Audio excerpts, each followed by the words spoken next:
The starship Horizon drifted through the endless darkness of space, its silver hull catching the faint light of distant stars as it traveled toward the edge of known territory. And Commander Nathan Cole stood on the bridge watching the view with tired but steady eyes. He had been in command of this vessel for 3 years now, leading a crew of 200 men and women through missions that ranged from simple cargo runs to dangerous rescue operations. And he had earned the respect of everyone aboard through his calm leadership and his willingness to work alongside even the lowest ranking crew members. Today was different from any mission he had faced before, and Nathan could feel a strange tension in the air as the crew prepared for the arrival of their guests. The Valorian Empire had finally agreed to peace talks with Earth after centuries of isolation, and the Horizon had been chosen to transport their diplomatic delegation across the galaxy. A journey that would take several weeks and require the crew to host beings that most humans had never seen in person. Nathan had read everything available about the Valorians in preparation for this assignment, learning that they were an ancient species with pale blue skin and silver hair that seemed to glow faintly in low light, and that they possessed powerful telepathic abilities that allowed them to sense the emotions and sometimes the thoughts of those around them. This telepathy made them uncomfortable around most other species, as they found the emotional chaos of younger races overwhelming and even painful at times, which explained why they had kept to themselves for so long. The communication officer, a young woman named Katie Brooks, turned from her console and announced that the Valorian shuttle was approaching and requesting permission to dock. Nathan straightened his uniform and gave the order to open the docking bay, then made his way down to greet the delegation personally, as protocol demanded. Corridors of the Horizon hummed with activity as crew members rushed to their stations and whispered to each other about the aliens they were about to meet. And Nathan could sense their mixture of excitement and nervousness as he walked past them with a reassuring nod. He arrived at the docking bay just as the massive doors slid open to reveal the Valorian shuttle, a beautiful craft made of something that looked like polished crystal and moved with a grace that human ships could not match. The shuttle settled onto the deck without a sound, and Nathan waited with his hands clasped behind his back as the vessel's door opened and a ramp extended to the floor. The first to emerge were 4 Valorian guards in flowing robes of deep purple, their expressions cold and distant as they scanned the docking bay with suspicious eyes. Before stepping aside to allow the rest of the delegation to exit, next came a group of advisors and diplomats, all of them tall and elegant with the characteristic blue skin and silver hair that Nathan had expected. And they walked with a kind of floating grace that made them seem almost unreal, but it was the final figure that caught Nathan's attention and held it. She was smaller than the others, appearing young by human standards, though Nathan knew that Valorians lived for thousands of years. And she moved with hesitation rather than confidence as she stepped onto the deck of his ship. Her silver hair fell past her shoulders in gentle waves, and her skin was a softer shade of blue than her companions, almost like the color of a morning sky just before sunrise. But it was her eyes that struck him most deeply, large violet orbs that seemed to hold an entire universe of emotion within them. And when those eyes met his for just a brief moment, Nathan felt something shift inside his chest. The young Valorian quickly looked away, her cheeks darkening to a deeper blue in what Nathan could only assume was a blush, and she hurried past him without acknowledging his presence. One of the advisors stepped forward and introduced himself as High Minister Theros, the leader of the delegation, and he explained that they were honored to be guests aboard the Horizon for this historic journey. Nathan welcomed them with the formal greeting he had practiced, expressing hope that their time aboard would be comfortable and that this mission would mark the beginning of a new era of friendship between their peoples. Theros nodded with approval, but showed little warmth, and Nathan could tell that the Valorians were still uncertain about humans, despite agreeing to these negotiations. As The delegation was led to their quarters by Lieutenant Sam Harper. Nathan noticed that the young female Valorian lingered at the back of the group, casting quick glances over her shoulder in his direction. Before disappearing around the corner, he found himself curious about her in a way he could not explain, wondering why she seemed so different from the others, and why she had reacted so strangely to their brief moment of eye contact later that evening. Nathan sat in his ready room reviewing the files on each member of the delegation, and he finally found the information he was looking for. Her name was Princess Lyrin, the youngest daughter of the Valorian High Sovereign and a member of the royal family, and she had been sent on this mission to study humans up close and report her findings back to her father. The file noted that she was known for her exceptional telepathic abilities, stronger than almost anyone else in the Empire, but also for her shy and withdrawn nature that made her an unusual choice for a diplomatic assignment. Nathan wondered if perhaps that was exactly why she had been chosen, because her powerful mind could read humans more clearly than anyone else. Giving her people valuable insight into whether Earth could be trusted, he closed the file and leaned back in his chair, thinking about the way she had looked at him and then quickly turned away, and he felt a strange urge to seek her out and learn more about the mysterious princess. But he reminded himself that she was royalty and he was just a human commander, and that any attempt to approach her might be seen as inappropriate or even offensive. He would simply do his job and ensure that the delegation reached Earth safely. Treating Princess Lyrin with the same professional courtesy he showed to all the other Valorians as he prepared for sleep that night. He could not stop thinking about those violet eyes and the way they had made him feel like he was being seen for the very first time, somewhere on the other side of the ship. In quarters decorated with silks and crystals brought from her homeworld, Princess Lyrin sat alone in the darkness and pressed her hand against her chest, where her heart was beating much too fast. She had touched minds with thousands of beings throughout her long life, and every single time she had felt the same thing. A chaotic storm of emotions and thoughts that crashed against her consciousness like waves against the shore. But when she had looked at the human commander, when their eyes had met for that single brief moment, she had felt something completely different. His mind was not a storm at all, but rather a warm and steady flame that burned with quiet strength. And for the first time in her existence, she had sensed peace instead of chaos. She did not understand what this meant, or why this human was so different from every other being she had ever encountered. But she knew that she needed to find out. The journey ahead would be long, and Princess Lyrin had a feeling that it would change her in ways she could not yet imagine.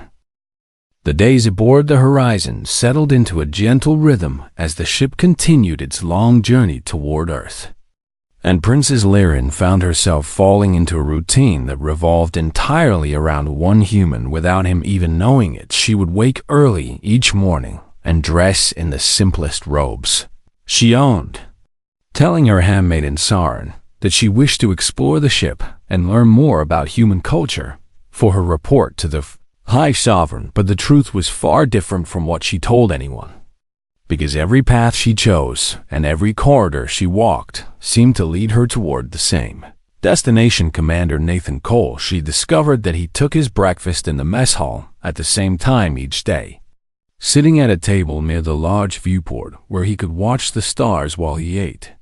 And Lyrin began arriving at the mess hall just minutes after him so she could observe from a distance. She would take a seat in the far corner, where the shadows were deepest, and pretend to study a tablet while her eyes kept drifting to him. Across the crowded room, he always seemed to be surrounded by crew members who wanted to talk with him or ask his advice. And Lyrin noticed how he gave each person his full attention. No matter how busy he appeared to be, a young engineer would approach him with a problem, and Nathan would listen carefully before offering suggestions with a patient smile that made the engineer stand a little taller. An older officer would share concerns about the mission, and Nathan would nod thoughtfully and respond with words that seemed to ease their worries. Lyrian had never seen a leader behave this way among her own people, where rulers kept their distance and spoke only through formal channels. And she found herself fascinated by how naturally kindness seemed to flow from this. She watched him in the training room as well, where he practiced combat exercises with his security team every afternoon. And she was surprised by how strong and quick he was, despite not having any of the enhanced abilities that Valorians possessed. He would laugh when someone landed a good hit on him, congratulating them instead of becoming angry. And then he would work even harder to improve his own skills without showing any resentment. Saren noticed the changes in her princess almost immediately, watching with growing concern as Lyrian returned from her daily wanderings with flushed cheeks and distracted eyes.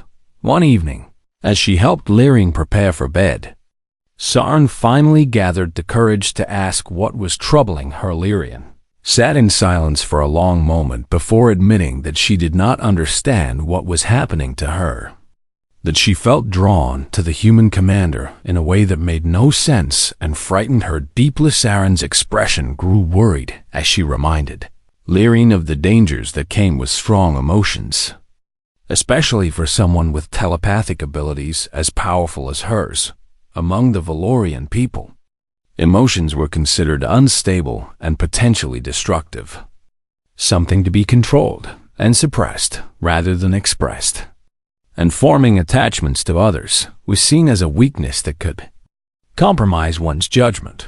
But Lyrian shook her head and tried to explain that what she felt around Nathan was not chaos or instability at all. When she sensed his mind, even from across a room, she felt a calmness wash over her that she had never experienced before, as if his presence created a shelter where she could finally rest from the constant noise of other people's thoughts and feelings. Saren did not know what to make of this confession, but she urged Lyrian to be careful and to remember her duty to her family and her empire. Lyrian promised that she would keep her distance, but even as she spoke the words, she knew in her heart that she would not be able to keep them. The next day, she found herself walking toward the engineering section of the ship, where she had heard that Commander Cole was helping to repair a malfunctioning power relay. She told herself that she simply wanted to see how humans work together and that her interest was purely scientific.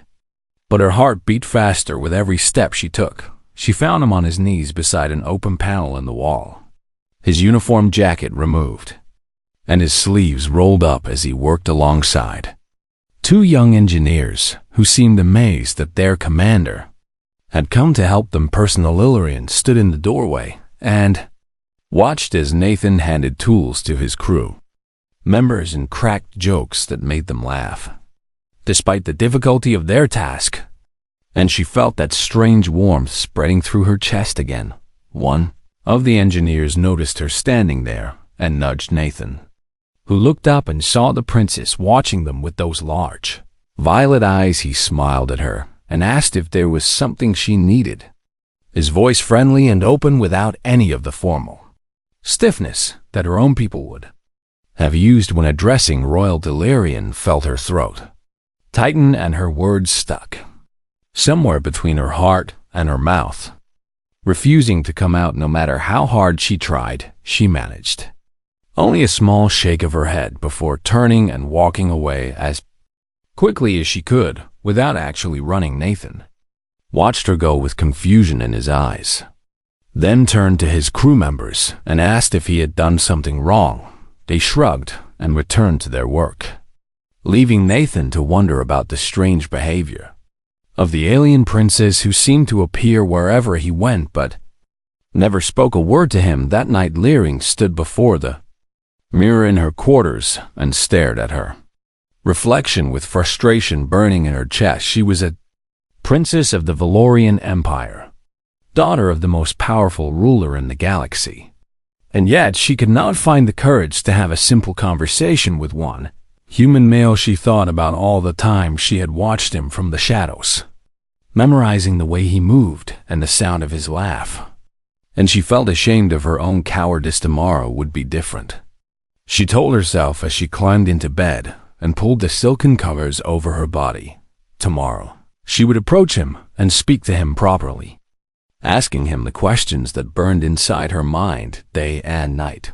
But when tomorrow came and she saw him walking down the corridor toward her with that easy smile on his face, all her courage melted away like frost in sunlight. She lowered her eyes and hurried past him once again, her cheeks burning with embarrassment as she felt his confused gaze follow her retreating form. Saren found her later in her quarters, curled up on her bed with tears sliding down her blue cheeks. And the handmaiden held her princess close and wondered what would become of this impossible situation. Leon whispered into the darkness that she did not understand why she was like this, why fear gripped her heart whenever she had the chance to speak to him, and why she could face the judgments of her father's court, but not the kind eyes of a human commander. Saren had no answers to give, only comfort to offer, and the two Valorian women sat together in silence as the ship carried them ever closer to Earth and whatever fate awaited them there. 2 weeks had passed since the Valorian delegation came aboard the Horizon, and Princess Lyring felt the weight of her loneliness pressing down on her like a physical force that grew heavier with each passing day. She had spent her entire life surrounded by people who feared her abilities and kept their distance, nobles who smiled at her face while their minds screamed with jealousy and suspicion, and family members who treated her more like a political tool than a daughter or sister.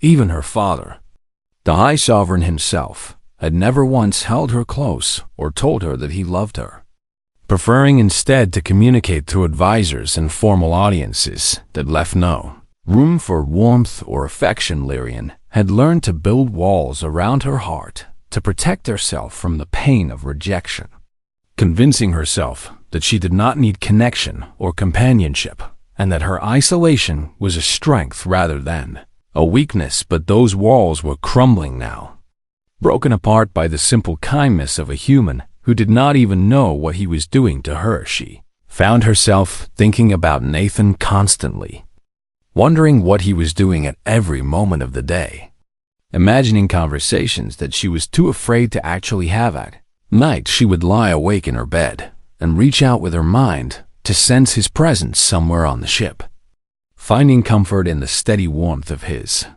thoughts. Even though she could not bring herself to approach him, she knew that this obsession was unhealthy and that she needed to either speak to him or stop watching him altogether. But she seemed incapable of doing either one.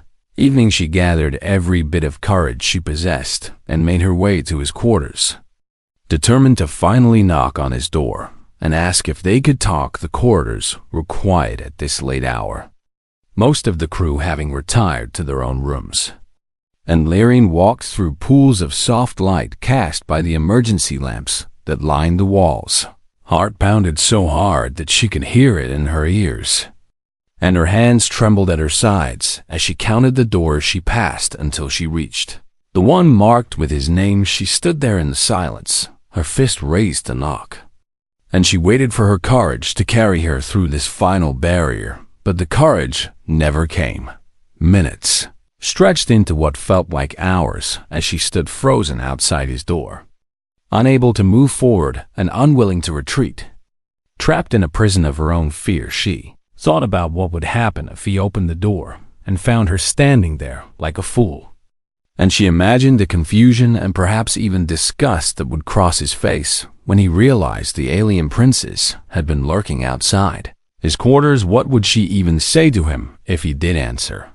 And how could she possibly explain the feelings that she did not understand herself? Tears began to form in her eyes as the weight of her failure pressed down on her, and she finally lowered her hand and turned away from the door with her shoulders slumped in defeat. She hurried back to her own quarters and collapsed onto her bed, burying her face in her pillow as sobs racked her body. Saren came rushing in when she heard her princess crying, and she held Lyrian close while asking what had happened. Edlian told her about standing outside the commander's door about her inability to take that final step, and about the crushing loneliness that seemed to grow worse every day despite being surrounded by hundreds of people. Saren stroked her silver hair and whispered soothing words.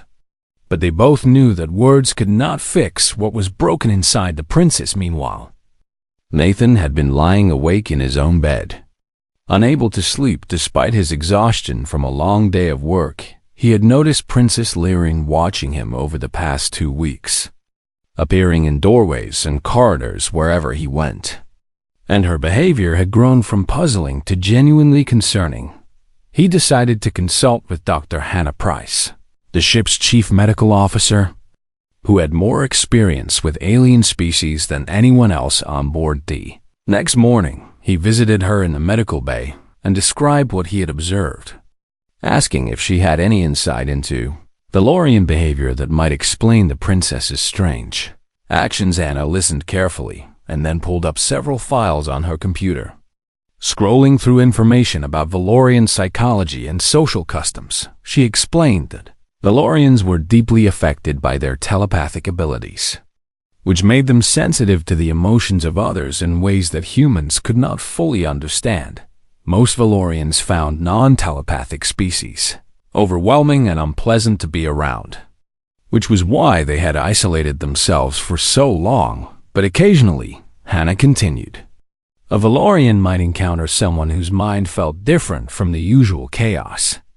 Someone whose thoughts and emotions created a sense of peace rather than disturbance. When this happened, the Valorian could become strongly drawn to that person, seeking out their presence as a refuge from the mental noise that normally surrounded them. Nathan asked what he should do with this information, and Hannah smiled gently as she told him that the princess might simply need patience and understanding. She suggested that instead of waiting for Lyrian to come to him, Nathan might try approaching her in a setting where she would feel safe, offering friendship without any pressure or expectation. Nathan nodded slowly as he considered this advice, thinking about the sad loneliness he had seen in those violet eyes whenever they briefly met his. He was not entirely sure what he felt about the princess, but he knew that he could not ignore someone who was so clearly suffering. That evening he walked through the observation deck where the ceiling was made entirely of transparent material that showed the stars in all their glory, and he found Princess Lyrian sitting alone on a bench in the farthest corner. She did not notice him at first, her gaze fixed on the infinite darkness above, and Nathan could see the tracks of dried tears on her blue cheeks. He approached slowly, making sure his footsteps were loud enough for her to hear. And when she turned and saw him, her eyes went wide with something that looked like fear mixed with desperate hope. Nathan smiled at her and asked if the seat beside her was taken, keeping his voice casual and warm, as if this were the most normal thing in the world. Lyrian shook her head, unable to speak, and Nathan sat down next to her with a comfortable distance between them.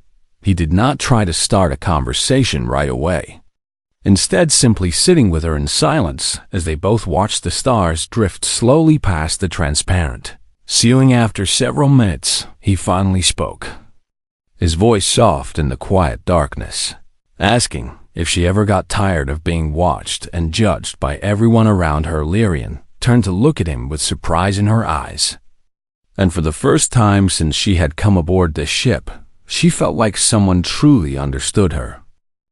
Lyrian stared at Nathan for a long moment, her violet eyes searching his face for any sign of mockery or hidden intention. But all she found was genuine kindness and a quiet understanding that made her chest ache with an emotion she could not name.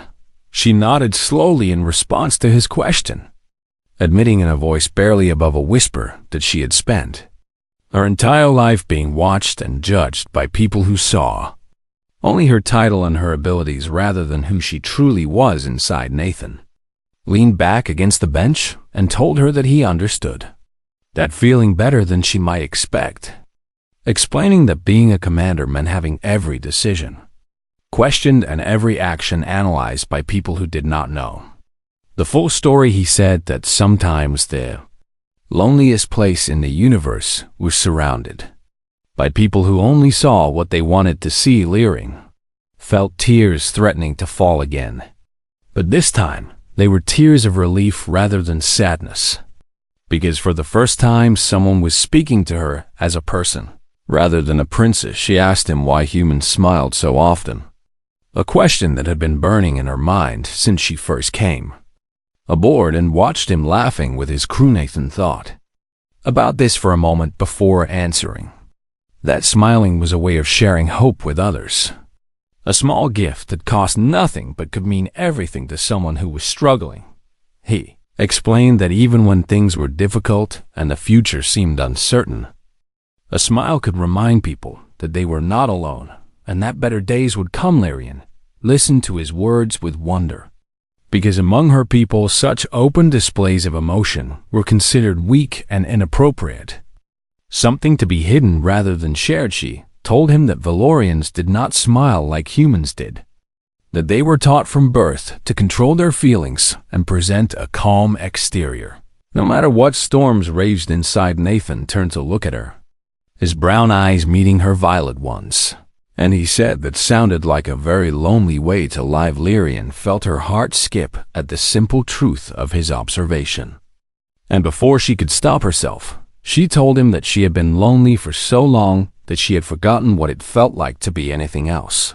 These words hung in the air between them, raw and honest in a way that terrified her, and she waited for him to pull away or change the subject like her own people always did when emotions became too real.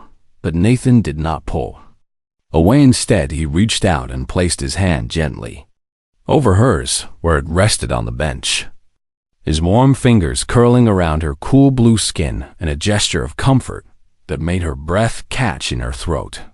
He told her that she did not have to be lonely anymore, that as long as she was on his ship, she had a friend who would listen whenever she needed to talk. Lyrian could not speak, could not even breathe, as she felt the warmth of his touch spreading through her body like fire melting ice.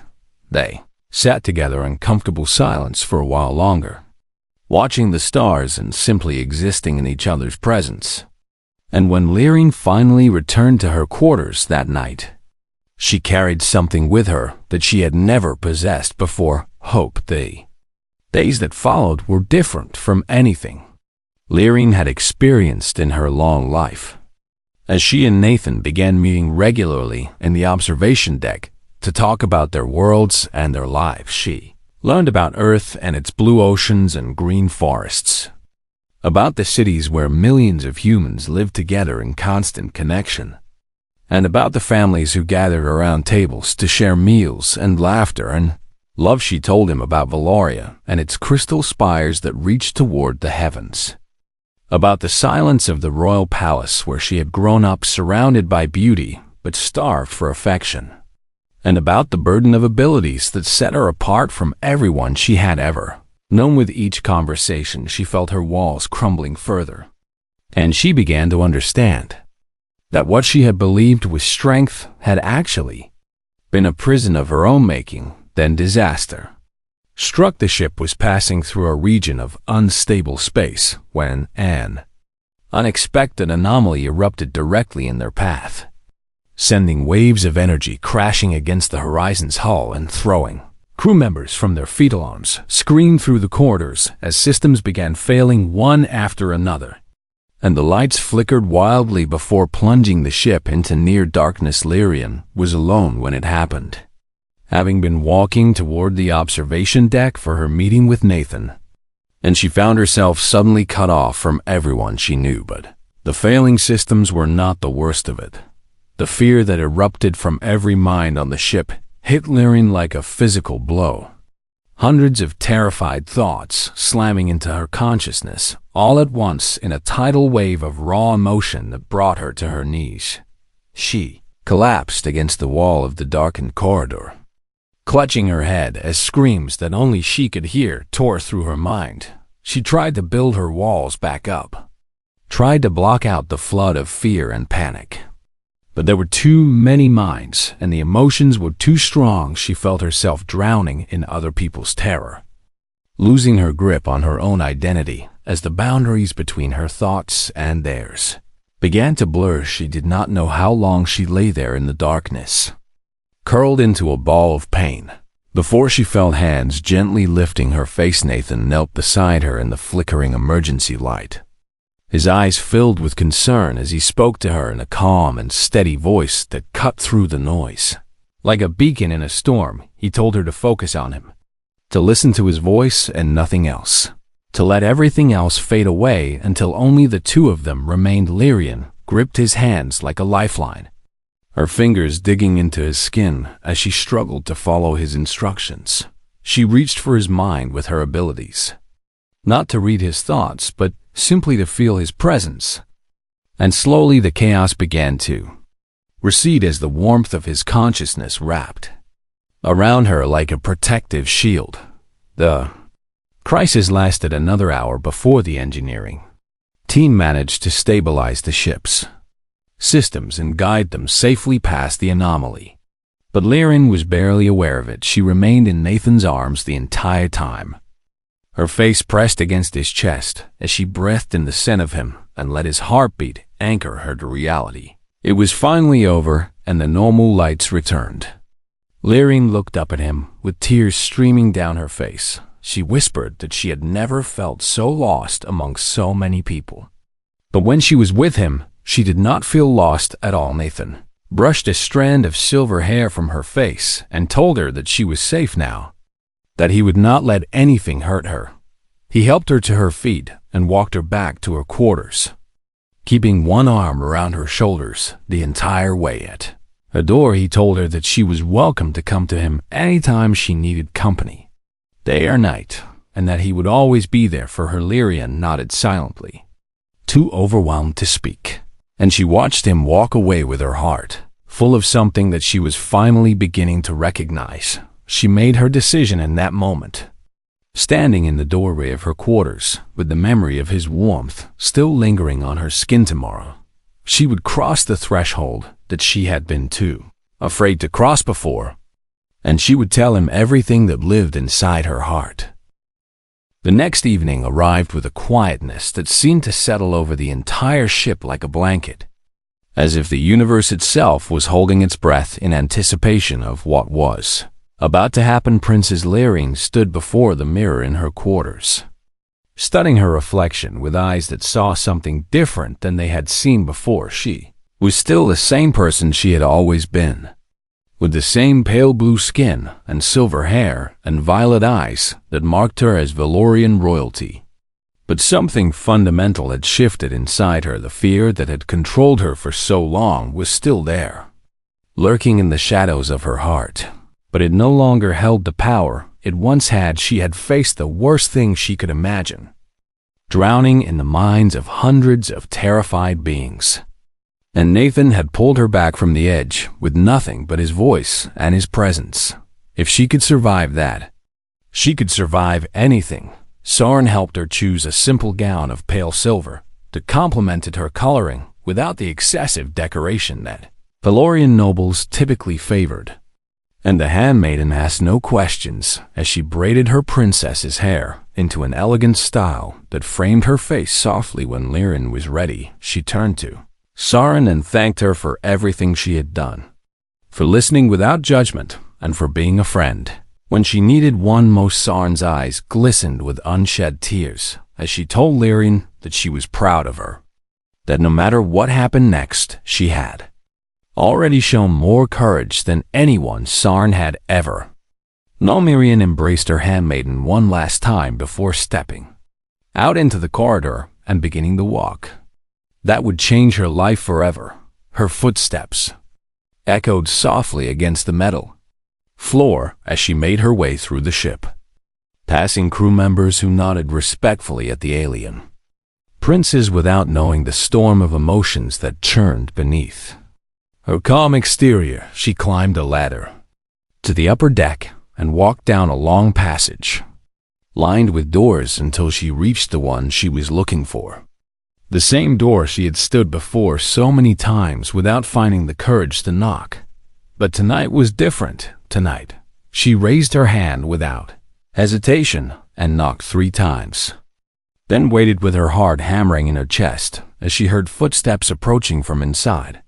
The door slid open to reveal Nathan standing there in casual clothes.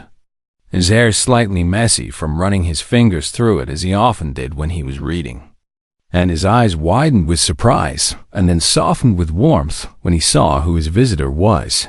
Smiled that smile that had captured her heart from the very first day and invited her inside. Stepping back to give her room to enter, Lyrian crossed the threshold and felt something break free inside her. Some final chain that had been holding her back from truly living. And she stood in the middle of his quarters and looked around at this space that was so completely him. The room was simple and functional like the man himself, with a bed neatly made in one corner and a desk covered with reports and star charts in another. But personal touches were scattered throughout. Photographs of people who must be his family and friends decorated one wall. And a warm book that looked like it had been read 100 times sat on his nightstand, beside a small lamp that cast golden light across the space. Nathan offered her a seat on the small couch near the viewport, and she sank down onto the cushions while he settled beside her at a comfortable distance. He asked her if she was feeling better after what had happened during the anomaly, his voice gentle with concern, and Lyrian nodded while gathering her thoughts for what she needed to say. She told him that she had come to confess something, and she asked him to please let her speak without interruption because she was afraid that if she stopped, she would never find the courage to continue. Nathan nodded solemnly and gave her his full attention. Those brown eyes of his focused entirely on her face as he waited for her to begin. Lyrian took a deep breath and started talking, the words pouring out of her like water from a broken dam. She told him about her childhood in the palace, about growing up feared and avoided because of her abilities, about learning to suppress every emotion because showing feelings was considered shameful among her people. She told him about the loneliness that had been her constant companion for centuries, about the walls she had built around her heart to protect herself from being hurt, about the emptiness that had grown so familiar she had forgotten it was not supposed to be. There and then she told him about him. She confessed that from the moment their eyes had met in the docking bay, she had felt something she had never experienced before, a peace and warmth that cut through the chaos of other minds like sunlight through clouds. She admitted that she had been watching him for weeks, following him through the ship like a shadow, because being near him made her feel safe in a way she had never felt with anyone else. She acknowledged that she had tried to approach him many times and failed, standing outside his very door on multiple occasions without ever finding the courage to knock. And finally, with tears sliding down her blue cheeks, she told him that she could no longer bear the loneliness, that she could no longer pretend that these feelings did not exist, and that she needed him to know the truth even if he could not return what she felt. When she finished speaking, she sat in silence with her head bowed, waiting for his response while preparing herself for rejection. But the rejection did not come. Instead, she felt his hand gently cup her chin and tilt her face upward until she was looking into his eyes. And what she saw there made her breath catch in her throat. There was no pity, no confusion, no disgust. There was only warmth and understanding, and something deeper that made her heart soar. Nathan spoke softly, telling her that humans had a word for what she was describing, that it was called connection, and that it was one of the most precious things in their culture. He said that he had felt something too when they first met, something he could not explain any better than she could, and that it had grown stronger with every conversation they shared. He told her that she did not have to be alone anymore, that she had found someone who would walk beside her through whatever challenges lay ahead, and that he would be honored to be her friend for as long as she wanted. Lyrian felt more tears spilling down her face, but these were tears of joy rather than sorrow, tears that washed away centuries of loneliness and left behind something new and beautiful in their place. She asked him in a trembling voice if friendship was all he offered, And Nathan smiled that wonderful smile of his before answering. He said that friendship was where all the best things began, but that he was open to seeing where their journey might take them if she was willing to explore it together. Lyrian laughed for the first time in longer than she could remember, a sound of pure happiness that surprised even herself. And she nodded eagerly as she told him that she would like that very much. They talked late into the night, sitting together on his small couch as the stars drifted past the viewport, sharing stories and dreams and fears, until the ship's computer announced that morning had arrived when Lyrian finally returned to her own quarters. Sarn was waiting for her with anxious eyes that softened immediately upon seeing the smile on her princess's face. Lyrian pulled her handmaiden into a tight embrace and whispered that everything was going to be different now, that she had finally found what she had been searching for without even knowing she was.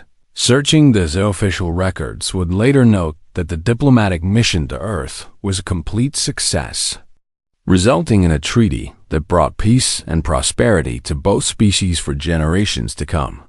But for Princess Lyrian and Commander Nathan Cole, the mission had given them something far more valuable than any political agreement it had given them each other, and a love story that would be told across the stars for centuries to come as their ship finally entered Earth's orbit and prepared for landing.